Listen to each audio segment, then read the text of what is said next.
This morning before I left to come here, I started to bring my notebook filled with information about the difference between the Old and New Testaments. Information we've been studying for the last, 3 weeks, I think. And I realized I have to be careful. It's in my nature to get bogged down in details. You better look at me with an approving look, like, yeah, that's right. Except when it comes to cleaning the house. But when it comes to teaching, that's my fault. So I hope that what we did cover was of help.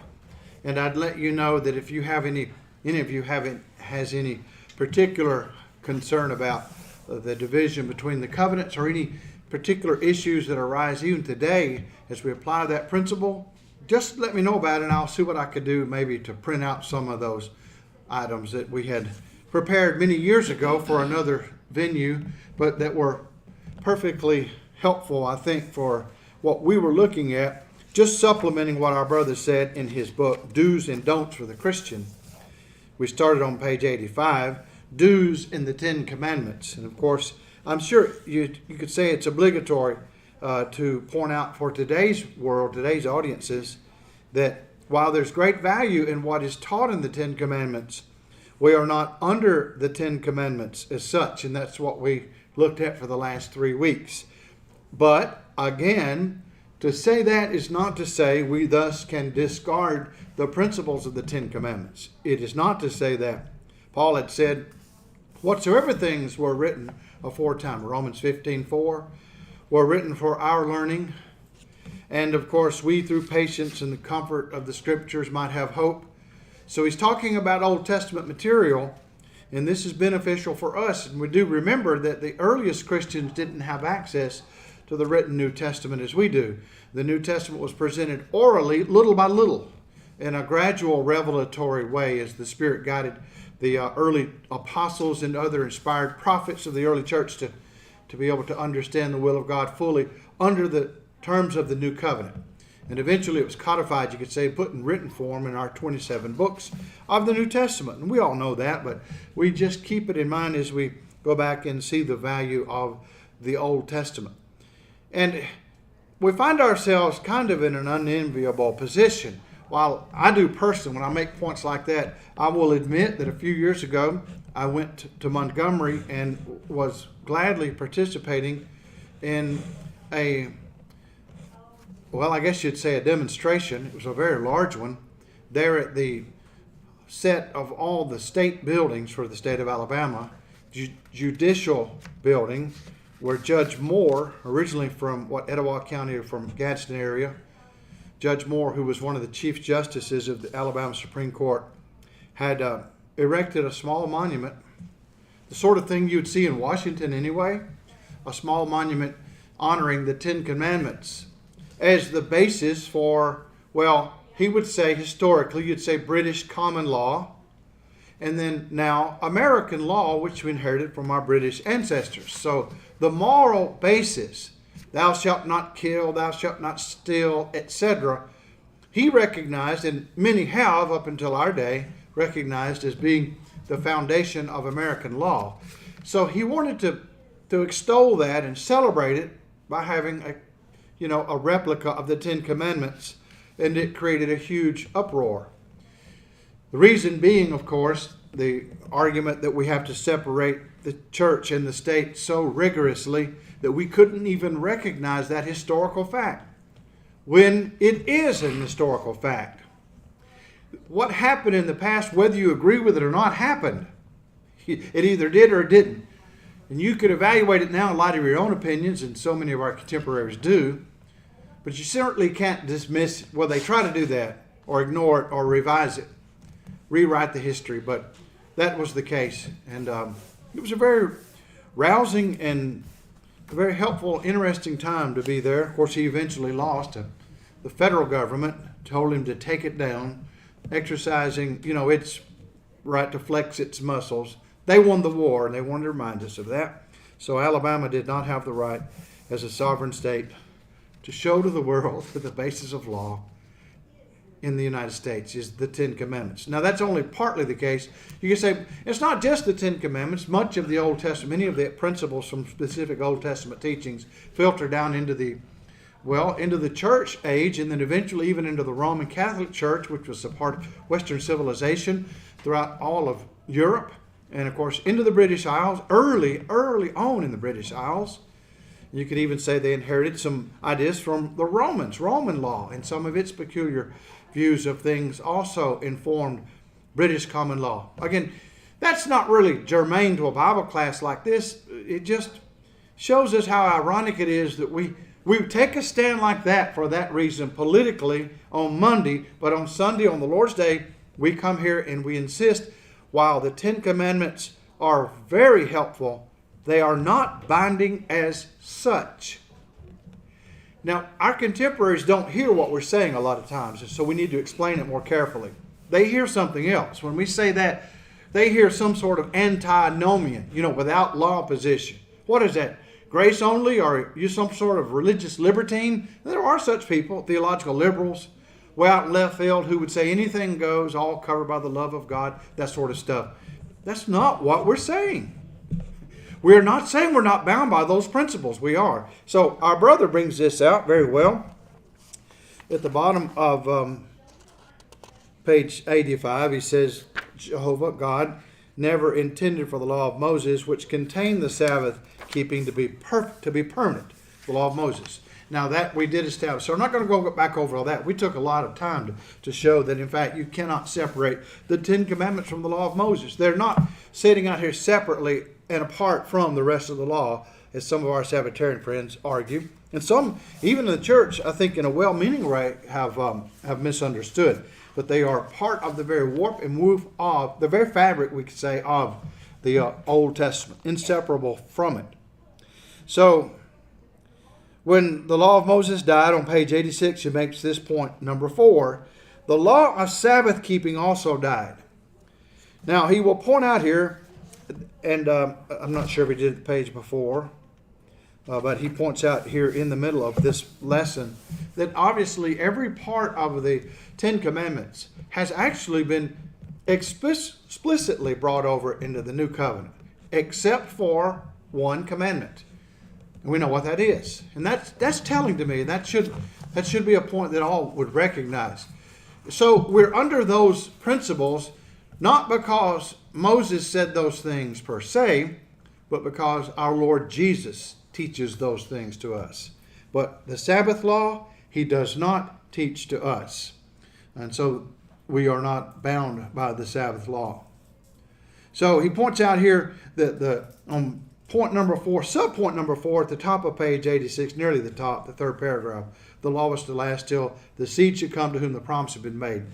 Galatians 3:19. We've studied that in the past, and we see that seed, of course, would be Christ. So the indication from even ancient times, way back in Genesis, was the law would be temporary. It lasts a long time, for centuries, but it was not to be permanent, and not to be for all time. It was to come, last until the seed should come. Of course, we know that seed is Christ, Galatians 3:16. So when he came, Christ was able to dispatch the old law. He nailed it to his cross, Colossians 2:14. This would mean that its binding natures, obligations, are no longer upon us per se. But again, this is not libertarianism or libertinism. It is actually the recognition of Christ's right to rule and his reinstating all the laws except for the Sabbath law. So this is why we looked at last time, Colossians 2:16 and 17. I don't know how our friends so easily overlook this. They try to explain it away. But to me, this is a very forthright passage showing what they're doing to us is wrong. When they judge us, in other words, they condemn us from a religious point of view for being in error, and they sincerely think we are in error because we worship, for example, on the first day of the week rather than the seventh day of the week. When they judge us in that respect, or if they were to judge us in regard to other holy days that were delineated as holy days under the Mosaic law, and there clearly were many of them, then they're doing exactly what Paul said should not be done. Let no man therefore judge you in meat, now this means food in general, or in drink, or in respect of a feast day, or a new moon, or a Sabbath day, which are a shadow of the things to come. And we looked at that in some detail last week, where we talked about the reality versus the shadow. And the Old Testament was the shadow, and it was being cast by the reality of the new covenant, which God from the very beginning had already predetermined would be the universal covenant for all men, and that would last until all time, but not the law of Moses. It would don't. Oh, yeah. Which are a shadow of things to come. So what is the to come? Well, it's from the standpoint of when they were in force. In the Old Testament, under the law, for example, when Moses first gave these ordinances, at the time, they existed as a shadow from their point of view of things to come. Those things to come, well, from our point of view, have already come. Yeah, I mean, it says which are a shadow. I mean, it seems like we're reading it, which were a shadow. Is it are or were? That's what I'm curious about. Well, they still are a shadow today. The reality is that they are still the shadow. These the holidays, the new moons, the Sabbath days are still the shadow. But if we're but those things have already come. But if we're saying which are a shadow of things to come, then doesn't that it kind of reads like these are things that are still yet to come, which are a shadow of things to come, as opposed to which were a shadow of things to come. That implies that those things were a shadow, but they have come because they could have come. He explains they have come, but the body, now that would be the material reality that casts a shadow, and that would include everything involved in the new covenant, the body, which is the church. Paul will explain in other places. The body is of Christ. That has already come. So from Moses' point of view, those were things that were yet to come. That body, the church of Christ, existed in the mind of God long ago, even in the days of Moses. And it was casting its shadow from the light, you could say the light of God's truth if you want to expand on that idea, all the way back in time, even to the days of the Jews in the wilderness, to the Israelites rather than the wilderness. So they are a shadow of things to come. But now those things are, but the contrast to the shadow is the body, the reality. The body is of Christ. Not something we're waiting for yet in the future from an eschatological point of view. Is eschatology, the study of last things. Not the second coming of Christ, not heaven. The shadow of the things to come was being cast by the reality of the new covenant. And this is brought out throughout Colossians, but particularly in the book of Hebrews. Throughout the book of Hebrews, it is stressed how that those were symbolic. They were a shadow of the reality, which is the new covenant. God all along had envisioned the church of Christ. The church of Christ. I'd like to emphasize that point.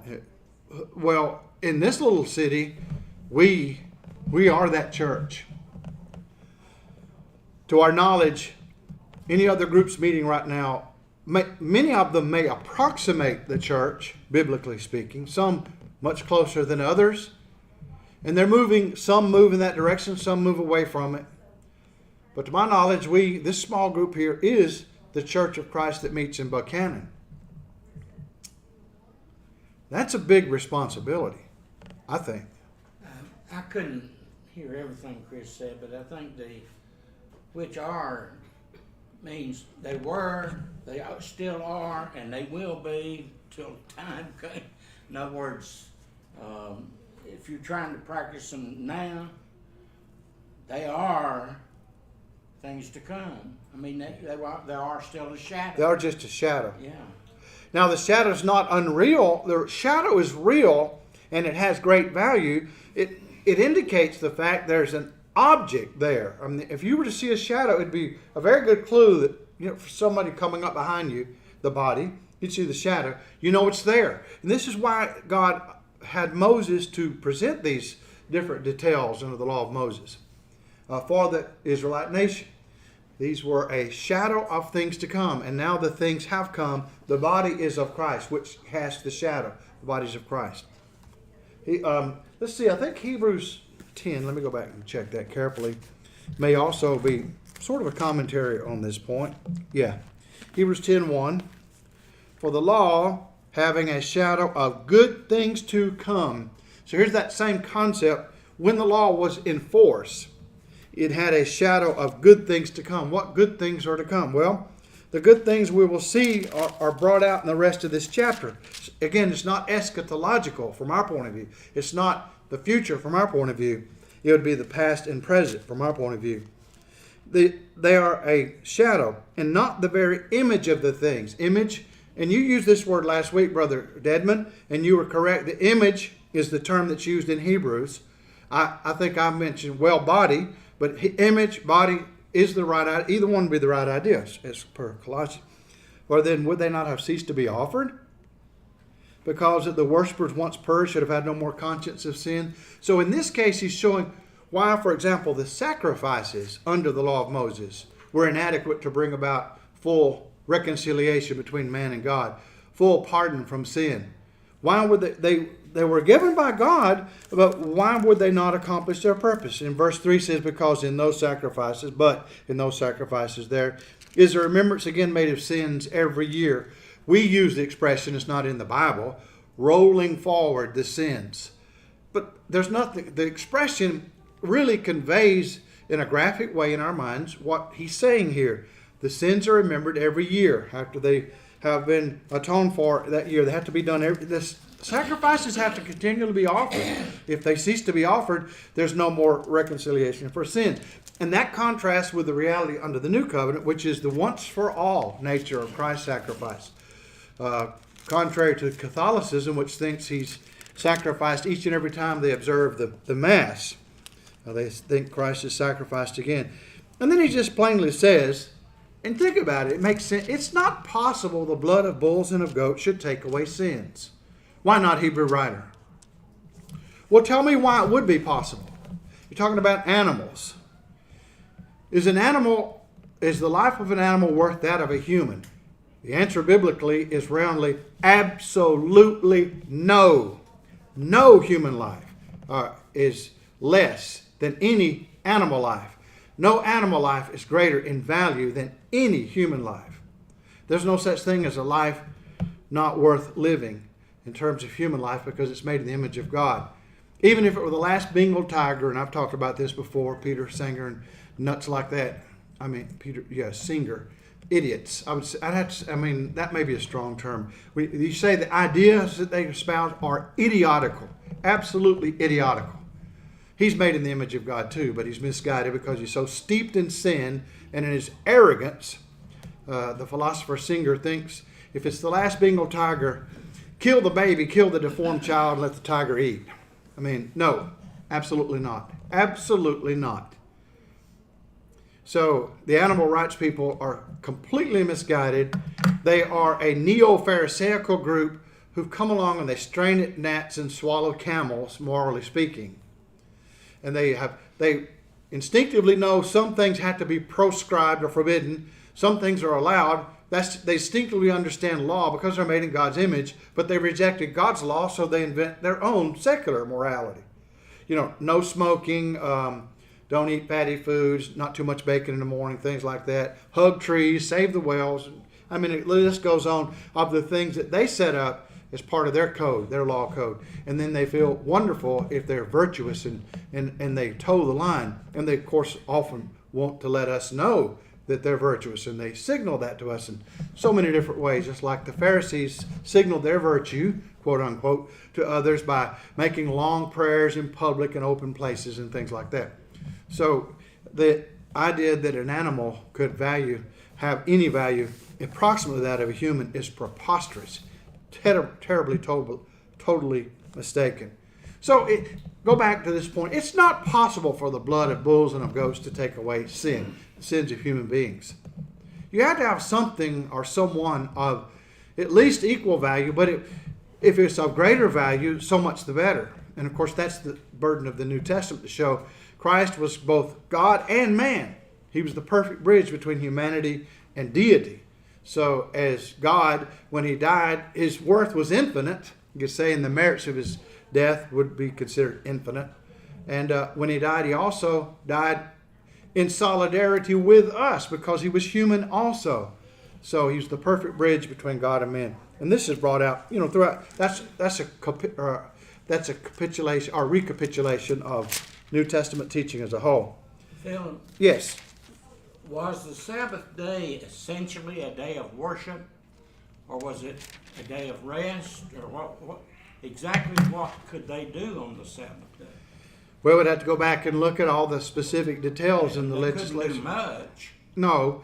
From time to time, they did call the holy convocations, but I guess that would be an assembly. They couldn't come from very far away to get to them without violating the Sabbath to get They there. couldn't. They couldn't pick up any sticks to build a fire to make an offering, could they? No, they weren't supposed to. So, Do the cooking the day before, have that ready, Yeah. and save it till the next day. so essentially, the Sabbath day was set aside because it was the day God rested, as a day of rest. I think in looking at what is better, we don't wait till the end of the week. We start our week with a worship to God. Give Him first. I started to challenge some of you here. That'd be a good term paper topic. Then I realized you're not my Filipino class, so I get mixed up because I often come up with a good term paper topic because they're struggling to find one. But that would be a good term paper topic to look into that very issue of the difference between the Sabbath then and now. So your point is again. Well, when God made the Sabbath day, or rest on the Sabbath day, it didn't seem to me that He was setting a day of worship aside. It was a day of rest. Now, and then of course they were very limited in what they could do.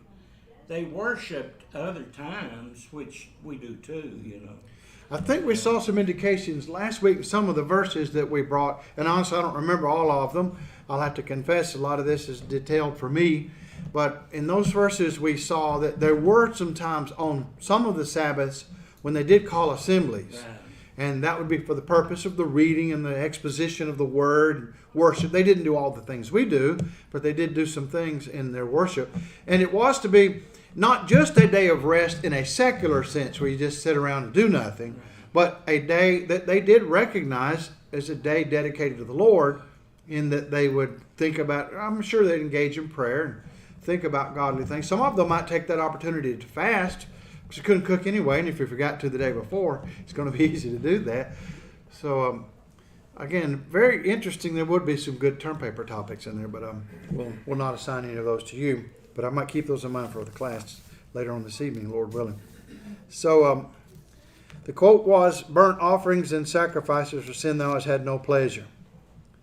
Then said I, lo," this is Hebrews 10:7, "in the volume of the book it is written of me, lo, I come to do thy will, O God." So verse 9, look at this. "Lo, I come to do thy will, O God.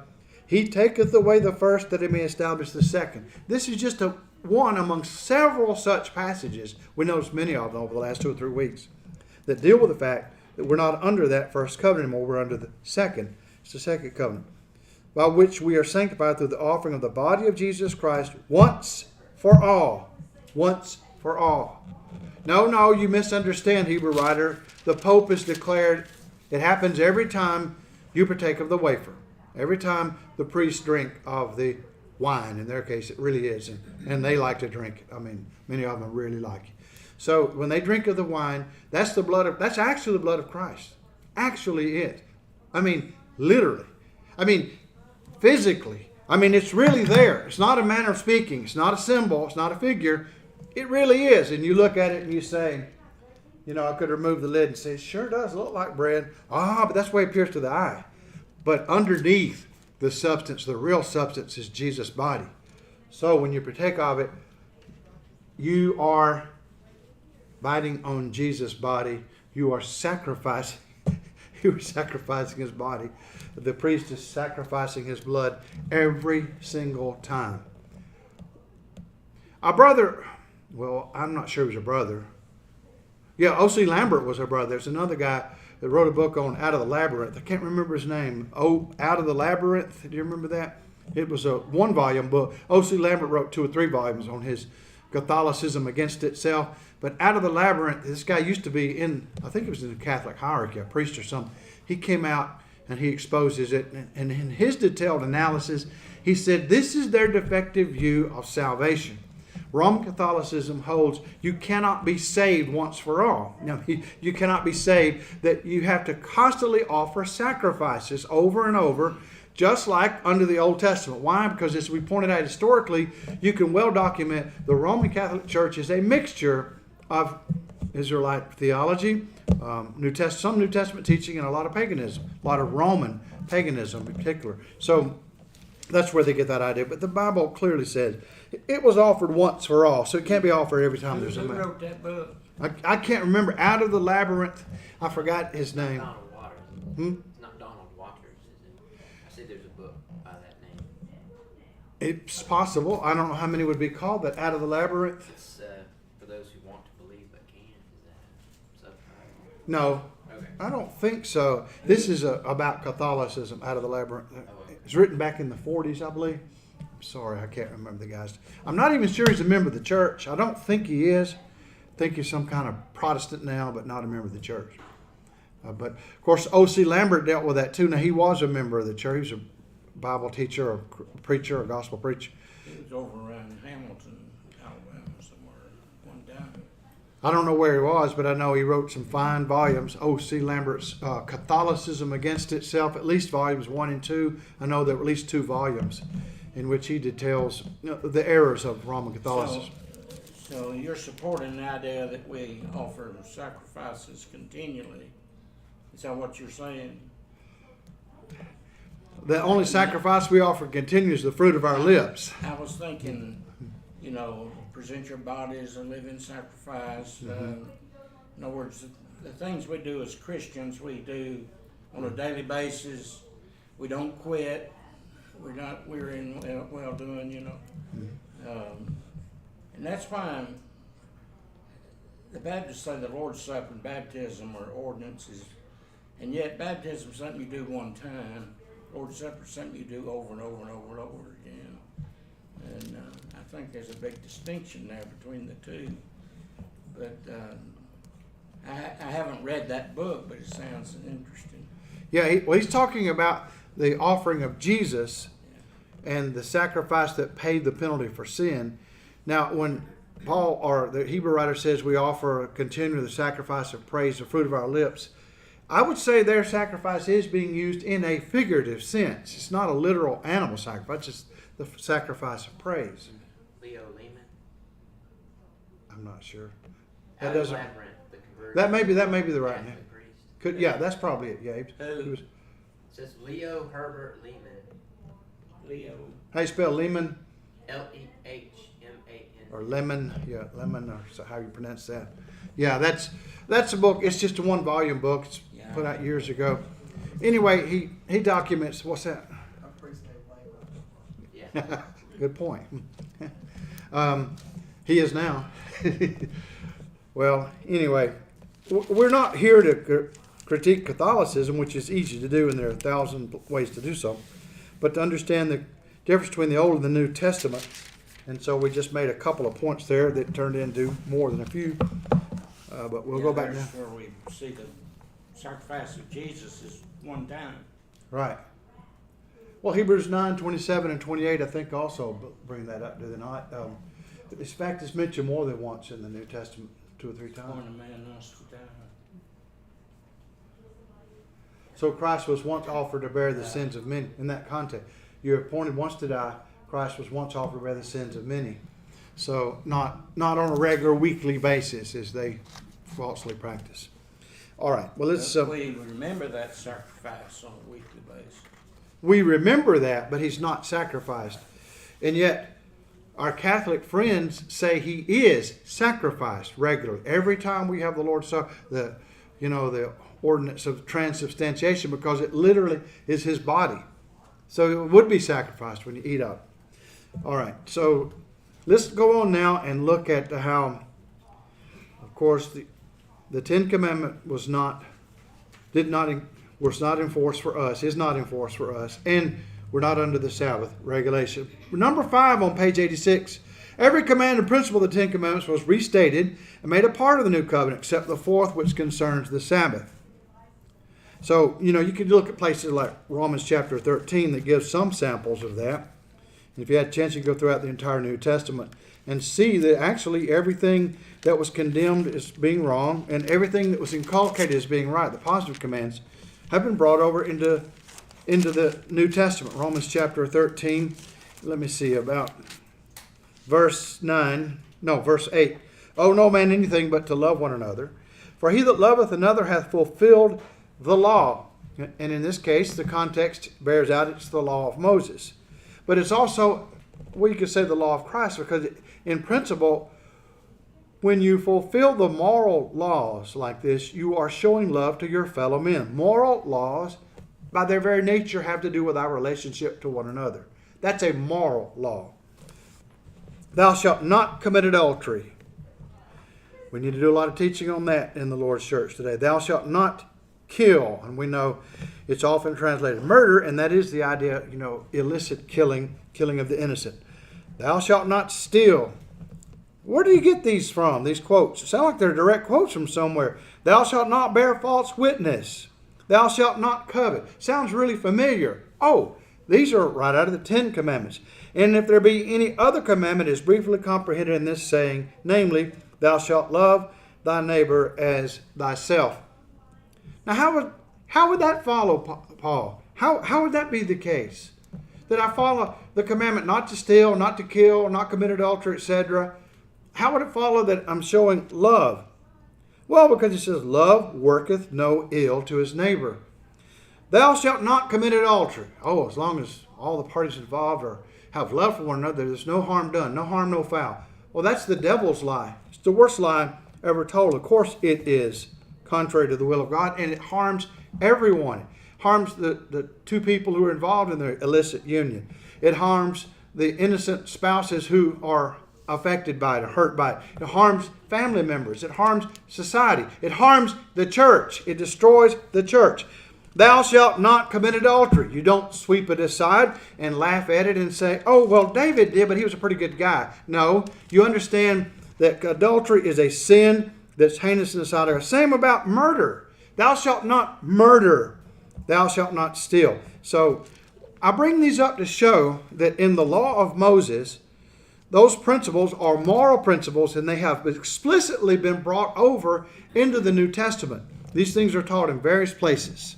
But the Sabbath has not. But then, of course, our friends, the Sabbatarians, reply, but the early church worshiped on the seventh day of the week. In the book of Acts, they were always going to the synagogue on the Sabbath. So they must have been worshiping. They must have been, therefore, honoring the Sabbath. And here's a case where by Jesus' day they were, it appears, regularly going to the synagogues on the Sabbath day. It had to be a close-at-hand synagogue not to violate the precepts of getting there. But he says some of the early evangelists, as he points out from these passages, did go into the synagogues. But you can see, obviously, there's a good reason, and we brought this out last time. Why would they go into the synagogues on the Sabbath? What were they looking for when they went into a city? People. An audience. And where was the best place to find it? Let's go to the pagan orgies. Let's go into the middle of the bull worshiper orgies while they're killing these bulls and getting in pits underneath the bulls in the pens above, letting the blood fall upon them. I think that was Mithraism. Let's go and try to talk those people in the middle of all that ecstasy when they're cutting, screaming, and hollering, and they're all drunk. No, probably not the best audience. Let's go to a synagogue where they are stately and quietly sitting there and reading from the Word of God. Hey, that's a pretty good opportunity. And as they read it, they will give opportunities to guest speakers, especially a trained rabbi like Paul was, Saul of Tarsus. They'll give the guest speaker an opportunity to make a few comments. Hey, what a good opportunity. Those are the people you want to find. And there you'll have not only Jews. We forget the synagogues were often filled with a number of Gentiles. Why would they be there? What were they doing in the synagogue? There were several reasons. You had all manner of stages of conversion to Judaism in their midst. You had ethnic Jews who were born Jews, and they were part of the covenant for that reason.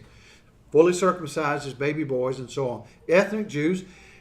Then you had some Hellenistic Jews. They were still ethnic too. Many of them were ethnically Jews, but they spoke Greek. Some of them would be in some of the synagogues. But it depends on what kind of synagogue it was. Sometimes Greek would be the main language. They might read out of the Aramaic or Hebrew Bible and then translate it into Greek, or read out of the Greek translation. Then you had God-fearers among them. You had people who would come because they knew Israel's God, the concept of Israel's God was superior to theirs. Their pagan gods, look at the gods of Mount Olympus, the so-called gods among the Romans and the Greeks, we'll especially go back to the Greeks, Olympus. And Roman gods later that kind of aped the same serious sins that were in the lives of these. I mean, homosexuality was practiced by their gods. They attributed homosexuality. They didn't really, because they didn't exist. But they attributed all the vices of men to their gods. It just wasn't satisfying. A lot of people looked at this vast universe and realized these gods that are taught to us in the Greek tradition, these myths, just don't measure up to what it would take to make a universe like this. And having a sense of right and wrong in their hearts, because we're all made in God's image, they knew better than to try to live down to the hideous, low standards of the Greeks and Romans. So you had a lot of pagans, that people who came out of pagan backgrounds, they were formerly idolaters, that's the way they were raised, who would come in and with great interest listen to the teaching of the law of Moses, listen to the God of Israel. You had some who had become proselytes. They were, Gentile, ethnically they were Gentiles, Romans for example. They'd be proselytes. Some would be full proselytes. They would go and they would keep the whole law, be circumcised, and in the days of Jesus they would be immersed to complete their movement into Judaism.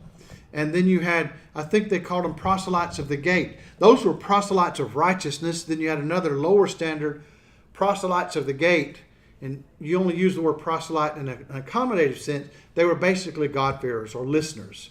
And they'd come in and hear and pay attention. So you had all these things going on in the synagogue on the Sabbath days, and this was a wonderful opportunity to spread the gospel. Not only among the Jews, Paul would always start, he would always focus among them, but if they rejected him, then he would focus his attention. Those God-fearers often paid much more attention than did the Jews. These Gentiles, sometimes they're giving a much fairer hearing than his own Jewish brethren. Isn't that sad? But it just tells us a lot about human psychology and prejudice. So, yeah, the early Christians had a message for these people. They went into the assembly, whether it was in the synagogue or by the riverside, Acts 16:13. It was a customary thing at Philippi to go to the riverside and pray. So that's where you're going to find people praying to the true God of heaven. And this is where we're to go. So, and it wouldn't be bad today if we had opportunity to find that. So let us remember there's a distinction between the Sabbath and the first day of the week. And we talked about that some last time. Late on the Sabbath day, you have passages like Matthew 28:1. You can compare that to Mark 16:1 and 2, and Luke 24:1, and John 20 and verse 1, which will be after the Sabbath. The idea is the Sabbath is distinguished from the first day of the week. The first day of the week is and should be considered in our culture what day? My granddaughter, Ava, I saw her at the football game the other night, brought to me her little calendar, El Calendario. She's studying Spanish, and she showed me how she's keeping up with the days of the week and all the things that she does on the days of the week for her Spanish class. And I looked at it, and I said, "What's wrong with this picture?" She's pretty perceptive. I was really proud of her. I said, "Look, what's wrong with this picture?" Starts out, lunes, martes, and some of you who speak Spanish know well already what the problem is. It starts out lunes, martes, miércoles. What's the problem? Is that Monday, the first day of the week? Lunes is Monday, and it had the Spaniards and Spanish-speaking people, Latin Americans, will put Monday as the first day of the week in their calendars. I've had a lot of discussions in Latin America about that, but that's not actually correct. Not even historically if you go back to Western civilization. I guess what they're doing is they're accommodating the understanding to lunes, Monday is the first day of the work week, but it is not technically the first day of the week. The first day of the week in our culture would be domingo in Spanish and Sunday in English, el domingo. That's the first day of the week. So I don't know if she's going to change her calendar. She'll probably get in trouble in Spanish class if she did, but it'd be interesting to discuss. What day does Spanish people worship on? El domingo. It'd be the last day of the week according to their calendars. If you press them about it, members of the church know. If you ask them, they'll say, well, Sunday, el domingo, Sunday is the first day of the week, technically. but in their calendars, they're just loose about it, and they put lunes as the first day. I'd have to go back and investigate how long that's been going on. That's another good term paper for some of you who want to write one. It's one of those things like the CE and the BCE junk that goes on. It's slowly infiltrating, because you can do that in programs now like Office, Microsoft Office, where you can choose whether you want Monday to be the first day of the week or Sunday. So it defaults to Sunday being the first day of the week, but there's an option. But eventually, the work world, the business world will probably win out, just like the BCE people probably win out, aggravated. Today, we are worshiping, but my friends in the Philippines would not be right now at this moment. They're not worshiping. And they worshiped yesterday for us, but to them it was today, because they're 24 hours ahead of, well, actually they're 12 hours ahead of us. Technically 12 hours ahead. They're on the other side of the earth. It's amazing. It's obvious the application of the principle of worship on the first day of the week depends on the culture where you find yourself. I suppose you could make the case that if ever it did change, and let me not go out on too much of a limb, but if it ever did change so much so that all the world recognized Monday as the first day of the week, that would be the day we would start doing it. And they didn't even call it Sunday, of course, in New Testament times. Many of the names that we get actually were pagan names. The day of the sun. It wouldn't really matter what you call the day. The first day of the week's first day of the week. Well, when is it? What day is it? What? What day is the first day of the week? Which day is It's the day after the Sabbath. Well, I guess the question would be, has it ever changed? Have we always had, has anybody ever lost count of the... That's a good question. I would think, and I'm going out on a limb here, I would think that there's continuity back to New Testament times, whatever they call it, that if you were to try to synchronize our calendars with theirs, although there are some discrepancies here and there, but the work has been done. A lot of scholars have done that synchronization. You would find that our Sunday would correspond to their first day of the week. I think that's correct. I mean, we have leap years and we have leap days, but I mean, it's light and it's dark. It's light and it's dark, and it's pretty obvious when a day passes. I mean, that's always been. I mean, the Jews used to keep track of time like that because they do sundown or sunset to sunset, right? Right. So, I mean, even they would. I mean, you'd have a problem if you were worshiping on, Sunday night back then, and it was after dark. Wouldn't that be Monday already? According to the Jewish calendar, way of keeping time. According to the Jewish, but they also the New Testament would refer to the Roman way of reckoning, which is our way of reckoning. Yeah. To midnight. But again, even though it's kind of loose, I mean, still, you have daylight and darkness. Daylight, except in the North Pole or whatever. But I mean, people, you're not going to lose track of a day. Because not everybody, people don't suddenly go into a coma for a couple of days, planet-wide. Well, there's a discrepancy somewhere, because today our Latin American friends put lunes as the first day of the week. But I think that's loose on their part. I think they do that accommodatively. And again, when I've talked to preachers in Latin America, national preachers, they know they worship on Sunday. That's the first day of the week, technically. They know technically Sunday is the first day of the week. None of them that I know would argue, you have to worship on Monday, first day of the week. They wouldn't do that. Well, let's move on and look at the bottom of page 86. We who live under the new covenant are taught to assemble on the first day of the week, the Lord's day. And that expression is biblical. John was in the Spirit on the Lord's day. What other day would that be? Well, you got to look at the whole context of the New Testament by itself. You couldn't determine it by itself. But when you look at the rest of the New Testament, you see what the Lord's day is for the Lord's people. So he says, upon the first day of the week, Luke clearly points this out. That's what they were doing at Troas. And upon the first day of the week, when we gathered together to break bread, Paul preached unto them. And he continued to speak until midnight. So they were still on the first day of the week, even up until midnight. I think they were using the Roman way of reckoning the time that would end at midnight. So it was the first day of the week. And of course, on the first day of the week is when we're to lay by and store, 1 Corinthians 16 and verse 2. And much more could be said. He didn't go into an extensive diatribe on that. And I don't want us to do that either. But suffice it to point out that there is other evidence. And much of it comes from the book of 1 Corinthians. In 1 Corinthians 11, Paul is addressing the problem of abuses of the Lord's Supper. So he talks about when they come together, that means assemble. When you assemble, when you come together, it is to eat the Lord's Supper. So he clearly brings that out in 1 Corinthians chapter 11. You eat the Lord's Supper when you come together. And we know when they came together. Well, he suggests it's the first day of the week. So when they came together on the first day of the week, they would eat the Lord's Supper. That's a very fair inference to draw just from 1 Corinthians alone. Now, Luke states it plainly. Upon the first day of the week, when the disciples gathered together to break bread. The idea is it's an habitual thing. It's customary. It wasn't just this particular day at Troas, but this was the regular time they would gather together on the first day of the week. So the evidence is there. It's the day, you could say, it's the day Jesus rose from the dead, first and foremost. That's the most important part of the first day of the week, the glorious day of the resurrection. It's the day the church was begun, the day of Pentecost. And so this is the day we're taught is the Lord's day.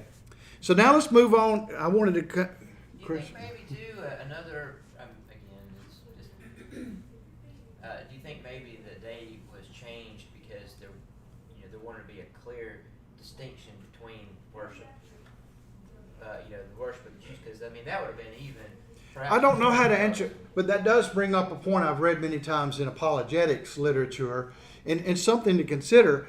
The astounding thing about the early church is, to begin with, they were composed mostly of Jews, very devout, loyal Jews, who for all their lives and throughout their generations had observed Sabbath day as the Sabbath day as the day you honor God. But all of a sudden, just overnight, they made a drastic change to honoring the first day of the week. That was the most important day.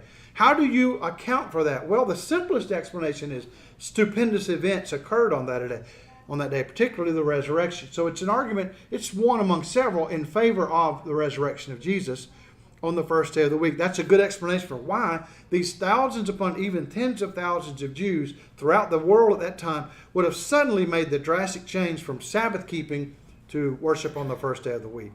So I'm not sure if the reason why the Holy Spirit authorized the first day was to make that distinction, but it works. It works out that way for those of us who recognize there is, of course, a difference. Page 87, the fifth commandment. And this should be less controversial. Maybe not. I don't know who your mom and daddy are. But, honor thy father and thy mother. Honor thy father, and there's more to it. There's a reason for this. Why honor thy father and thy mother? What are the consequences of doing so? That it may be well with thee, and that thou mayest live long on the earth. I think it's the quote from the New Testament where Paul uses it. Same idea, that thy days may be long upon the land which the Lord thy God giveth thee. Now, how does that follow? How is there a correspondence between honoring my mama and my daddy and, depends on who your daddy is, honoring them and living a long time? What if I don't honor my mother and my father as I ought, according to the obligations taught in the Bible? Will I live a long time? Or do people normally live a long time who are rebellious and hateful to their parents? Was that a capital punishment? I don't think that's what he has in mind. I believe this is the blessing of God providentially in the life of all, and this is universal because it's quoted even in the New Testament as being true in Ephesians 6. This is the first commandment with promise. What is that promise? The promise is if you honor your parents, you'll have longevity. My daddy always talks about how somebody came across a centenarian. He was 100 years old and he was crying, and a younger guy said, "Why are you crying?" He said, "Because my father gave me a whooping." You're 100 years old and your father gave you a whooping? He said, "Yes." "Well, what did you do?" "I said, ask Grandpa." So there are people who live a long time upon the earth. Did you hear that one? Oh, he's probably told that one a bunch. He might have made it up. Anyway, we want the promise. Now, this doesn't mean that good people who are good to their parents never have any accidents or anything like that. But what is the general rule? If you want to live a long time, a good, long, healthy life, be kind to your parents. It should be a natural thing. I like to say that. I hope my kids be kind to your parents. Come to see them sometime. Just come to see them. But also, I mean, you honor your parents by, doing things that bring honor to them, by acting in a way that, is good and, proper and right. So you're bringing honor to other people by being a reflection of their bringing you up. I've heard that in many Asian cultures that's felt stronger than it is in our Anglo-Saxon culture. And that's to our shame. That many Asians, they say, for example, do well in school because they don't want to bring shame on their parents. The way they look at it is, if I fail, if I'm a flunky because I goof off, my family is going to suffer. That's a good virtue that some Asians and some cultures carry. By the way, I just want to mention this. It's completely off this. Well, it relates to the Asian question I brought up. It's sad to see experts on Red China talk about a phenomenon occurring among their young people, particularly middle-class young people. Some of you may be aware of this and have seen some videos about it. There's a young man who's from South Africa who lived in China for many, many years and rode his motorcycle all over China. He and his South African friend, well, the friend may have been in California. But anyway, they traveled all over China. They went everywhere, learned the language fluently, interacted with the people, got jobs, lived there until they basically had to leave because foreigners are not welcome in China anymore. So unless you're Hunter Biden, you'd be more than welcome. But anyway, most foreigners are not welcome in China. So they left, and now they're making videos about it.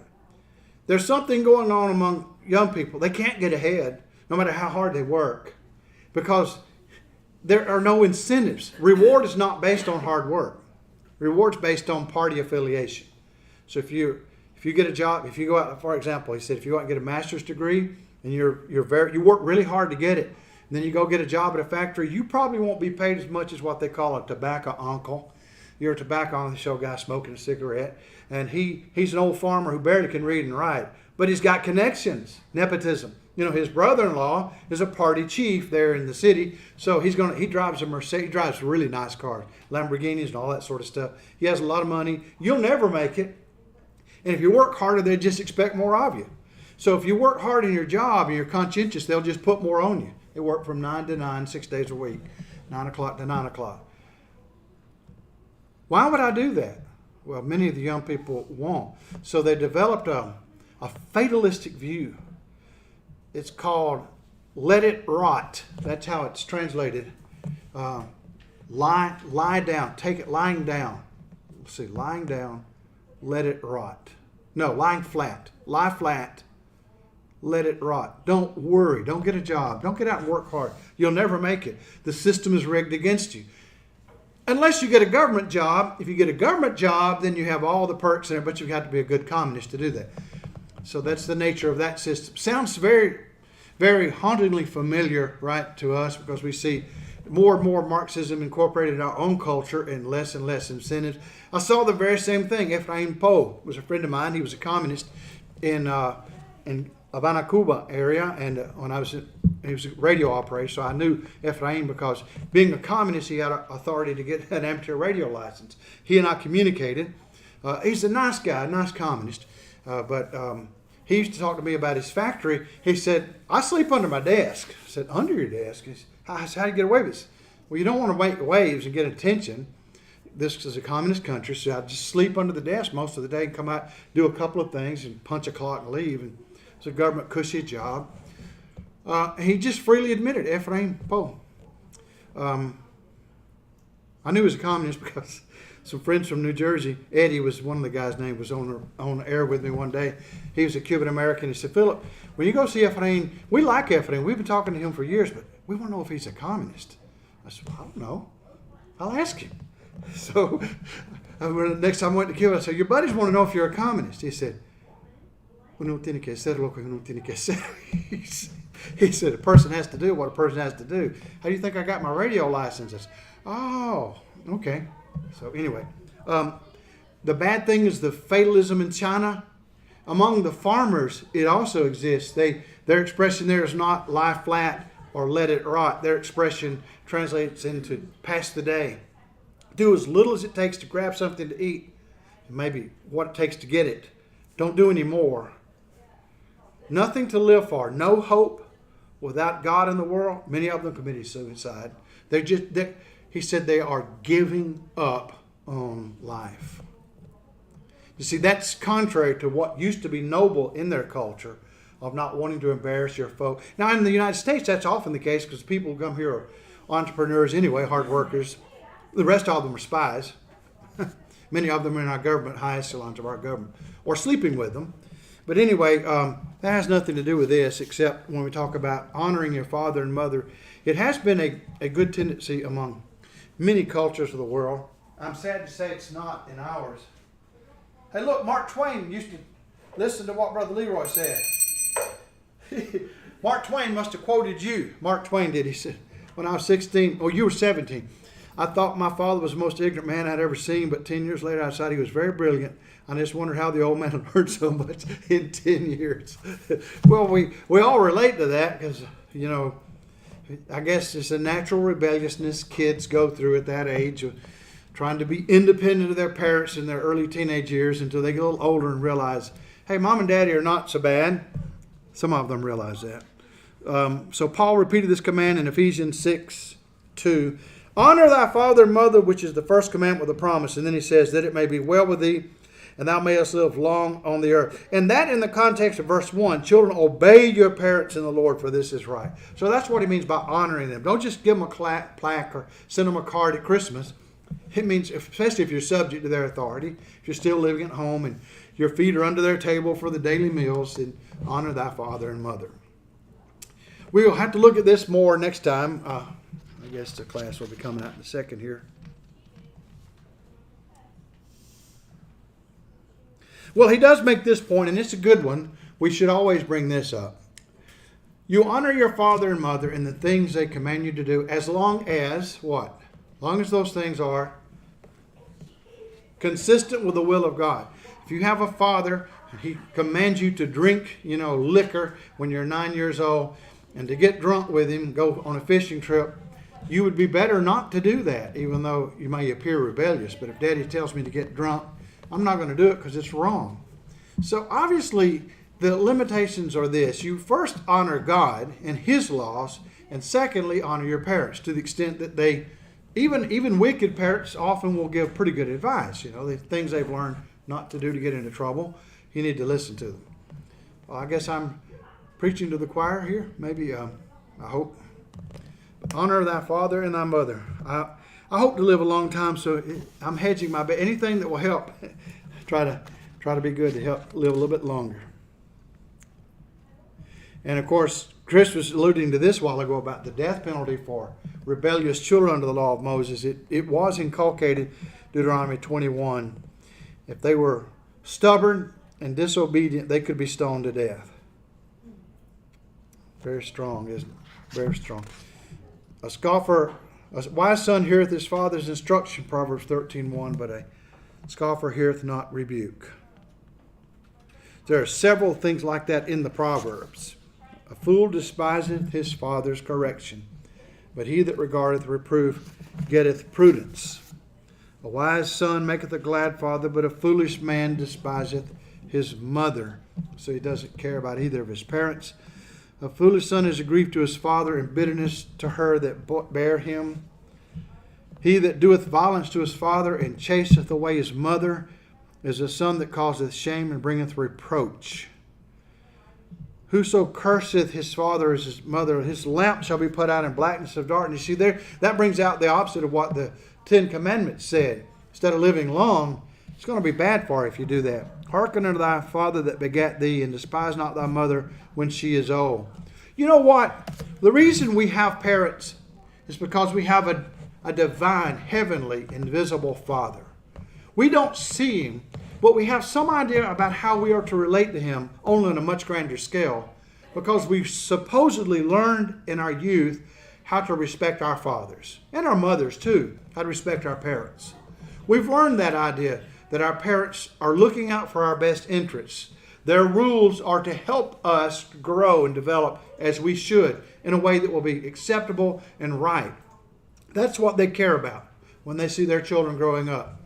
So if I can learn to love my father and to honor my father, then I will have a better background of honoring the God of heaven. Now you go to the inner cities today where sadly, because of the extreme promiscuity caused by the social ills of our country, the disintegration of our school system, the increase of social programs such as the great welfare state and so on, and you see the breakdown of the family where the daddy is rarely known, he's not at home, he's not a factor at home. The young men grow up especially and become virtually savages in the community, kill with they think they can kill with impunity, steal and do whatever they want. They've never learned the concept of honoring parents. It's just not natural to them. This is why these teachings are so important. They have a much bigger purpose in mind than just even the family life. So he goes on to quote several more. We'll go back and look at a few of these next time. Whoso robbeth his father is his mother. Kids, listen to this. Be careful. Whoso robbeth his father or his mother and saith, it is no transgression, the same as the companion of a destroyer. So you don't want to be a companion to a destroyer. Stay out of their pocketbooks and their purses. All of us. Okay, I'm just kidding. Just picking on you because you walked in. Any more questions or comments? All right, thank y'all.